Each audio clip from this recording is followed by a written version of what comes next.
Welcome back to Soulful and Sober. Today we're going to talk about the science of going alcohol free. So I look at removing alcohol and getting curious about alcohol kind of in three spheres. So one is really learning about what science does to your body and your brain. The other is learning about the social constructs of alcohol, right? Like what have we learned?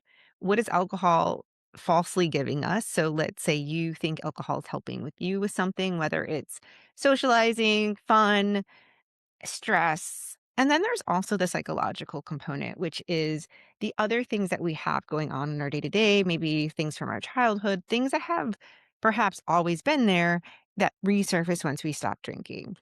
And I'm just saying this because it's really important to know that it's awesome to know all the different components of this. And I was on a plane going to my girlfriend's 50th birthday party, and I remember having a lot of, stress and anxiety, and what helped me was listening to a podcast on how awful alcohol is for you. So if you are someone who is health conscious, you will find this helpful because you have often probably thought about removing alcohol on a regular basis, and you probably feel really good when you don't drink, and that makes so much sense. So that's why we're gonna go over this, and I'm really excited. So, I want to first talk about the brain chemistry, which is GABA. GABA is your brain's calming chemical. It slows things down and creates sense of ease. And you might even see gummies and different medications with GABA in there as a chemical to help you relax. So, alcohol mimics GABA, which is why the first drinks feels relaxing, right? You literally can feel your shoulders drop. So there is some truth in alcohol does this calming effect initially. Now, long term, not at all. Actually increases your stress among many other very bad things to your body and your brain. Your brain also makes less of GABA when you're drinking, so you need alcohol to feel normal. I think it's really important to understand this because when people try to stop drinking, they might feel different emotions and different anxiety levels. And so understanding this is important because initially you might kind of feel bad, depending on, of course, how much you're drinking and then also how your life is going. But if you understand the mechanics of alcohol, it makes more sense. And you're like, oh, okay, so this will get better over time. And your natural ability to stay calm gets weaker the longer this goes on. So, hence, while, it's really important to learn this stuff. Glutamate is the basically helps drives learning, memory, alertness, and clear thinking. But if you have too much glutamate without GABA, you can feel kind of like crap, like a lot of crap. And so over time, alcohol disrupts both calming system and your alertness system at once. So what'll happen, and I was reading this, is that let's say you drink 5 o'clock. I'm just throwing out random times hypothetically, and you drink red wine or you drink whatever alcohol you're drinking to make dinner or whatever you're doing, over time, you actually will have your body start produce glutamate by itself, which is kind of crazy to me. I was like, really? So if you don't have the GABA and you just have the glutamate, this is a problem. And hence why you start feeling, well, partly, not all, but partly why you start feeling really, oh my gosh, I need this. And then you have it, and then there goes all the GABA, right? Once you start drinking, you have the alcohol. So you can see why when we take a break from alcohol or we stop drinking, these things balance out. And actually, you probably will start to feel better. Initially, you might feel a little bit worse, though. So it's important to understand this because it explains it versus you thinking that you need alcohol. Oh, no, it's actually the chemical cocktail in my brain that's happening to me. Um, so it's important. And you probably have heard alcohol is a depressant. So alcohol is a depressant. It suppresses the central nervous system, acting like a mild, like anesthetic. So again, you feel that relaxed feeling. And alcohol is giving you something, right? Like if you think about it, it's talking about the relaxed feeling isn't alcohol giving you something, but you think it's giving you something.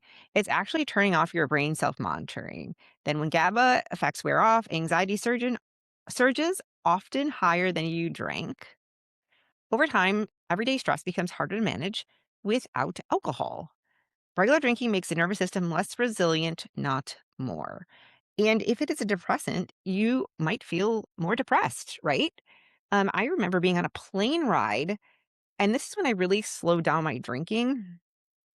And this was maybe an hour and a half, 2 hours before I got on a plane. I drank some red wine, and I really did cut down my alcohol use, which is why I felt things I feel like in tenfold. I was on a plane and I felt a depressant. I felt really depressed. And I'm sure it was like also the night before I drank, so my sleep was compromised. But because I didn't keep drinking, I felt the depressant. I felt the chemicals in my body almost dysregulate. And I knew immediately I am not actually clinically depressed in this moment. This is the effects of alcohol.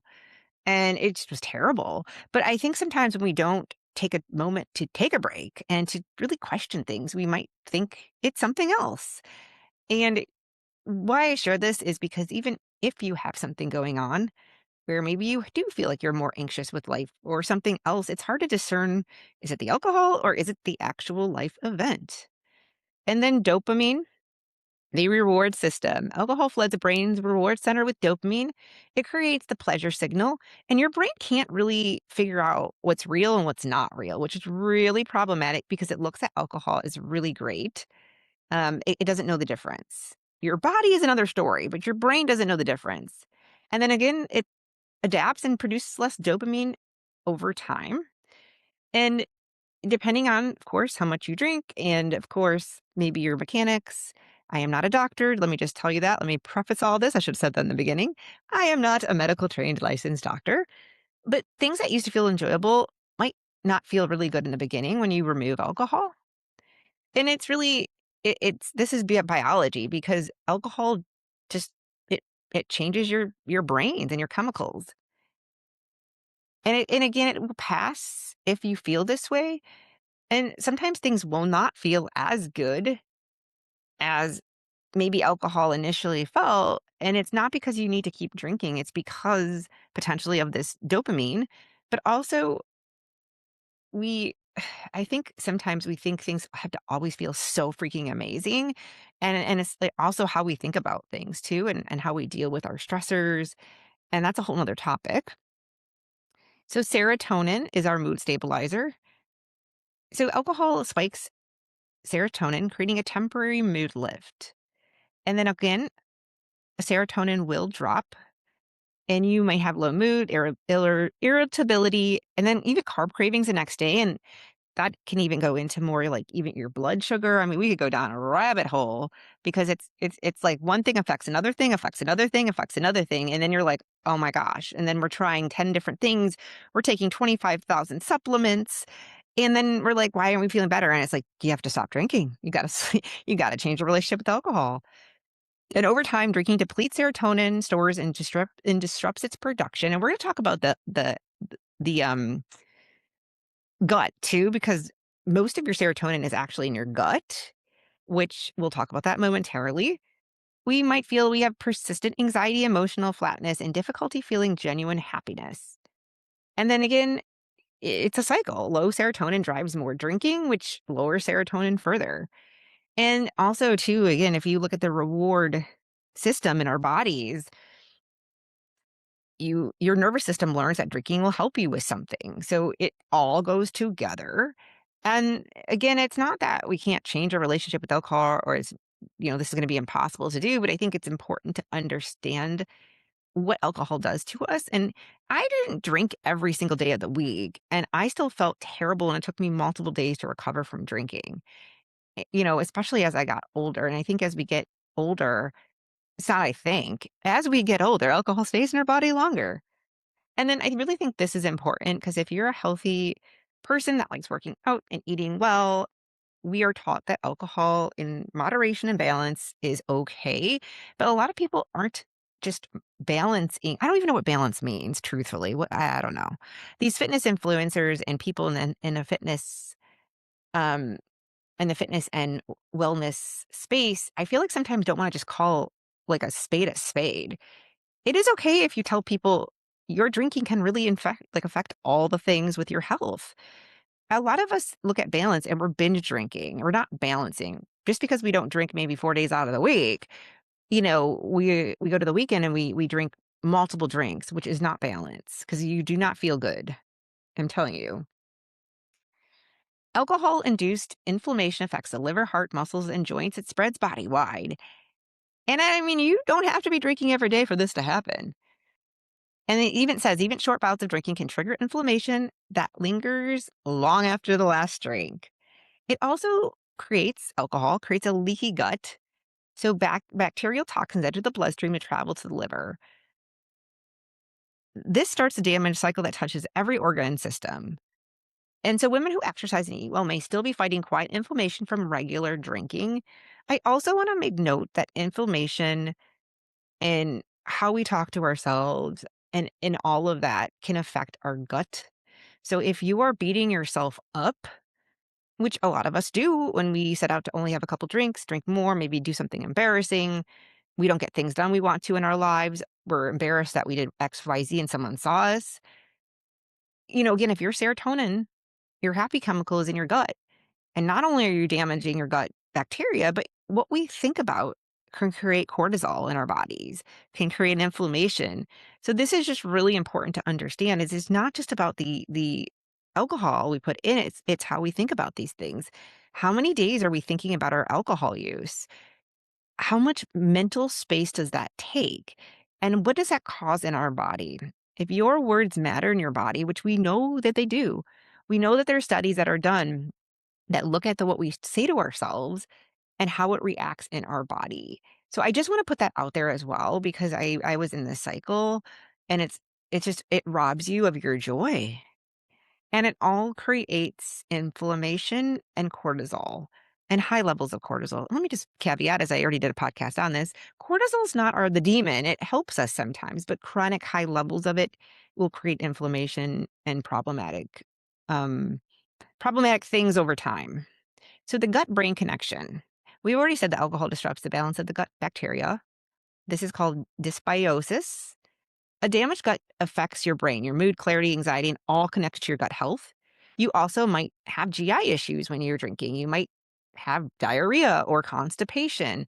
It might be like in and out, right? You might have a lot of, again, GI issues caused by drinking. And then how many of us also like eat poorly or do something differently when we're drinking versus when we're not drinking? I would eat like a lot more food sometimes or less food sometimes. It'd go one extreme to the next. And so the gut brain axis means what happens in the gut doesn't stay in the gut. Again, how we think, how we feel, what we do. And this is why many women notice emotional and mental improvements when they go alcohol free, not just physical ones, because it's all connected. And I think it's important that we really take note of this because, again, what is balance? I, I, you know, one drink can affect you differently than somebody else. So it's not looking at other people and going, what are they doing? It's saying, okay, what is really working for me and what's not working for me? This is truly the essence of your intuition and learning about your body and learning about what works for you versus what somebody else is telling you what to do. So, muscle gain and repair. So alcohol suppresses muscle protein synthesis. I cannot talk, you guys. Basically, it's the process your body uses to build and repair muscle, right? So those that do work out, I worked out and I drank. And it wasn't that I necessarily looked bad, but looking a certain way and feeling a certain way are two very different things. And I think, you know, just looking at somebody does not tell a picture. I wasn't, my weight goes up and down, but I was thin at one point. I did gain some weight when I was drinking, but like it wasn't like visibly noticeable sometimes is what I'm getting at. Just because somebody looks a certain way does not mean they're healthier than somebody else. And then the suppression lasts 13 plus hours after you're drinking. Even after the alcohol has cleared your system, alcohol still compromises your muscle gain and repair. And as I mentioned, alcohol raises cortisol, which breaks down your muscle and lowers testosterone needed to build it back up. So again, we're increasing one and lowering one that we need. And actually, alcohol helps testosterone levels for people. And sometimes women our testosterone goes down as we age, and that's a whole nother topic. And I am not a hormone expert, but I am on hormones, and I think they're great. Alcohol is also diuretic. It like literally dehydrates you. Hence why you might feel like really like like crappy in the morning. It highlights you know, inflammation and dehydration on our faces. But again, you can work out consistently, eat well, but regular drinking quietly works against you. I also want to make note that alcohol is a toxin, and toxins are your body's your body wants to get rid of the toxin immediately. It sees it what it is for what it's worth. While your brain looks at alcohol and it looks like really fun and exciting, and it can't discern that it's not good for you, your body actually knows alcohol is terrible. So you will eat a salad, you will drink cocktails, your body is now like, "Okay, I can't care about this salad. I gotta get this toxin out." It will work hard to get the toxin out of your body. While you're eating all these really great things, it's kinda like in a way, it's I don't wanna say it's, like, not worth it, because I still think it's good to eat healthy, but you're kind of like, you're canceling one out. That's why I hate when people do, like, Pilates and cocktails, because 'cause I'm like, "Dang it, stop making" it's just like, it's not truthful, it's teaching women that, you can work out and you can have cocktails. And with a lot of us, we start questioning our relationship with alcohol, and it makes us feel, like, really crappy. Like, well, they can drink cocktails and they're living their best lives, and we don't know that. This is why it's, like, really important to start just listening to your body, because we everything's a highlight reel. We don't really know how people feel, and I'm telling you, women really honestly start feeling these things more and more as they age. It's like what I felt in my 20s and when I felt in my 30s were very different things. And I'm in my 40s now and I don't drink, and I'm really happy because it really much is much easier to kind of discern what I need to work on versus like having alcohol there. I think it's very hard for us to understand more about our hormones, more about cortisol, what about our sleep? If we're drinking, it's hard to get to the root issues. It's like hard to work on the thing that you need. I used to work in mental health, and I had this patient that would smoke pot all the time, like literally, like 24/7, and they had anxiety. I'm like, I don't even know how we're supposed to work on this. Smoked so much pot. Like, what is their baseline? They don't know their baseline. And that's kind of what I'm getting at is we don't know our baseline if we're constantly drinking every weekend or we're drinking multiple times per week. It's hard to know what exactly we need to work on to feel better. Alcohol raises estrogen levels, which affects your mood, weight, PMS cycles, and breast cancer risk. Um, I wish they would talk about this more with women. And then when the liver is overloaded processing alcohol, it can't regulate hormones efficiently. And again, this creates a ripple effect: bloating, skin issues, mood swings, irregular cycles. And when you are in perimenopause and menopause, you will oh my gosh, I remember getting really hot with alcohol too. Like I would get sweaty sometimes with red wine in the summertime. And I was not in perimenopause at that time. You imagine having that on top of menopause? Jeez, oh Pete's. So you really do have estrogen that normalizes, liver recovers, and hormone rebalances when you stop drinking. This does not mean though that you don't need help medically with any of this stuff. So please know, removing alcohol is just one slice of the puzzle. Some women really do need more help and more tricks in their toolbox to figure out why their moods are what they are. Women's health, I think, is extremely important, and I wish they would give a little bit more emphasis. They are starting to, but we have to have the conversation about alcohol. It has to be something that's brought up multiple times so women can understand it, because what is not happening is, again, not everybody's doing this, but a lot of people don't want to just raise their hand and say, "Listen, remove this or take a break from this and see how you feel, and then let's reassess." And then it's also, do you need help with removing alcohol? I'm telling you, I would not have been able to say alcohol free if I didn't get help for the socialization. I was a healthy person, and drinking just oh my gosh, I liked how I felt when I didn't drink. All right, so the cancer risk. Alcohol is the third most preventable cause of cancer after smoking and excess body weight. And you know what I used to do when I would drink? I'd smoke sometimes cigarettes. I hated smoking. I mean, it's been years since I've done that. And then I would eat a bunch of food sometimes. And then the next day you'd eat a bunch of food. It's just blah, blah. And it's linked to breast cancer, liver, colon, esophageal, and oral cancers. And I used to work in radiation oncology and oncology. I'm a social worker. And um, a lot of head and neck cancers, man, they're from drinking and smoking. And then most cases come from moderate, consistent drinkers, not heavy drinkers. I don't know about that. I don't know if that's true. I don't think I can actually vouch to say that, but what I can say is that we understand that drinking is not healthy, right? Drinking is not healthy. It raises estrogen and damages DNA, making it harder for cells to repair themselves. Um, and your body starts repairing itself right away. This doesn't mean like we're going to get cancer, right? Like, I don't think that's the case, but I think what we're trying to start bringing awareness to is that although I don't know the percentages and I cannot speak to that kind of stuff with these types of things, um, I think the bottom line is that you have to look at the whole clinical picture. What someone like, and everybody's body is different. But again, what we do know is alcohol is not helpful. There's nothing beneficial of drinking alcohol. So the benefits of going alcohol free. So in days 1 to 7, hydration improves almost immediately. Sleep gets deeper and more restorative, and bloating reduces. Energy starts returning, and brain fog begins to lift. And if some of this doesn't happen, give it time. Like, sometimes it just does take people a little bit longer for the chemicals to literally get out of your body. It can take more than 1 to 7 days. In weeks 2 to 4, your mood becomes more stable, anxiety reduces notably, skin clears up, digestion normalizes, which is amazing, let me tell you. Weight may begin to drop. And I think some people are like, why is my weight like coming off quicker? Keep in mind, if you think like that and you become really like anxiety provoked about your weight, like cortisol is a tricky little bugger. You can increase your cortisol levels by how you think about that stuff even. But again, I digress. It's another episode. Months 1 to 3, hormone rebalances, liver function improves significantly.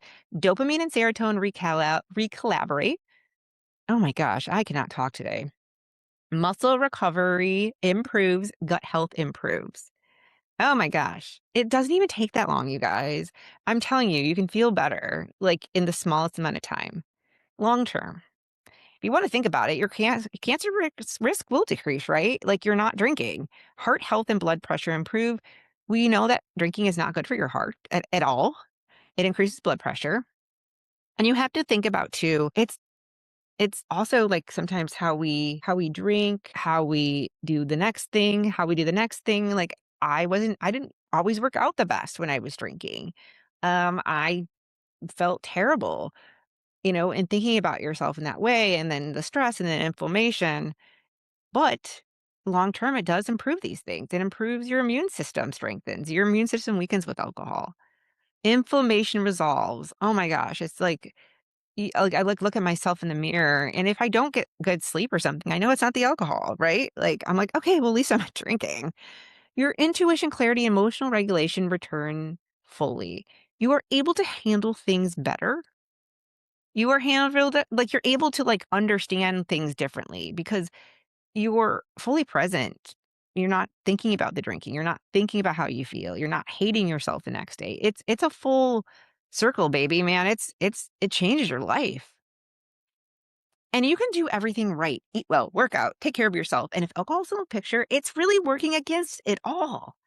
And this says it's not because you're weak, it's not because you're a problem, but it's also partly science. And again, I told you there's multiple avenues we could go down, but if you learn this science and you understand this will help you understand why going back to drinking doesn't really make a lot of sense. And I think this is important to learn that this isn't just for heavy drinkers.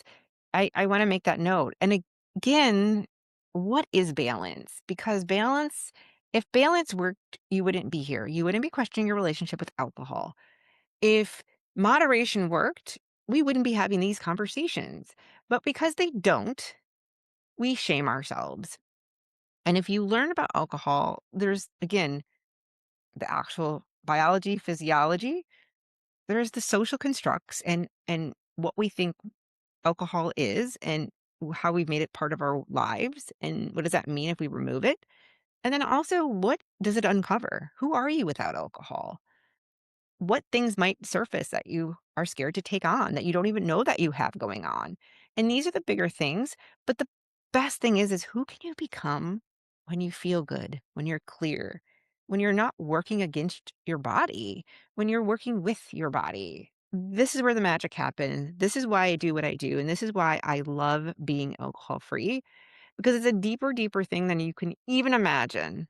But we need to learn all these components so we can understand things. And when we feel like I felt on the plane, that the anxiety of like, how am I supposed to go to this event, that I can listen to a podcast and go, I am staying alcohol free because I know I'm not going to feel like this the next day.